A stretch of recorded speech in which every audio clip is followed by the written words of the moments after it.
దేవీ నవరాత్రుల సమయంలో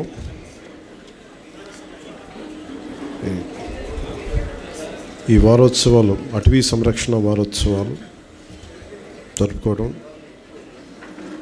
చాలా ఆనందంగా ఉంది. ముందుగా ఇక్కడ కొంచెం మీరు పక్కకు వస్తే పిల్లలు కనిపించవచ్చు కదా, కొంచెం దయచేసి రా ప్లీజ్. కొంచెం ముందున్న వాళ్ళు కూర్చోండి సార్, మధ్యలో ఉన్న పిల్లలు ప్లీజ్ దయచేసి కొంచెం. మీరు ఎవరు కావాలి కింద కూర్చొని ఫొటోస్ తీసుకోండి. మీరే భవిష్యత్తు కదా, మీకు కనిపించకపోతే అట్లా.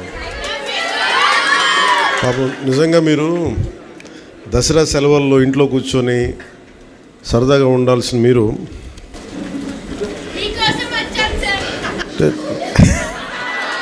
అలాగే అంటే నేను కూడా మీరు వస్తున్నారని మీకోసం వచ్చాను. దేనికి తపన పడతా ఉంటే మన తల్లిదండ్రులు కానీ, మన తల్లిదండ్రులు తపన పడితే ఎవరికోసం తపన పడతారు? బిడ్డలు బాగుండాలి తపన పడతారు. ప్రభుత్వాన్ని నడిపే వ్యక్తులు ఎవరైనా సరే, పెద్దలు, వాళ్ళ ప్రభుత్వం ఒక స్థాయికి వచ్చాక అందరూ బాగుండాలని కోరుకుంటాం. అందరిలాగే నేను కూడా నా ఇంట్లో బిడ్డలే బాగుండాలని కాదు, అందరి బిడ్డలు బాగుండాలని కోరుకుంటాను. ఎలా బాగుండాలి దానికి? మీరు పర్యావరణం చాలా కీలకమైనది. నాకు చిన్నప్పుడు ఎలా అనిపించేది అంటే, స్కూల్లో చెట్లు ఉండేవి కదా సరిగ్గా. ఉన్న చెట్లని పిల్లలంతా కొమ్మలుగా కానుగ చెట్లు ఉండేవి, కానుగ చెట్లు. ఏమి తొయ్యకపోతే ఏం చేస్తాను, ఇరుస్తూ ఉండేవాళ్ళు కొమ్మలను.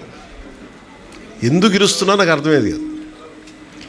నీడనిచ్చే చెట్టుని కాపాడుకోలేకపోతే సమస్య మనకే.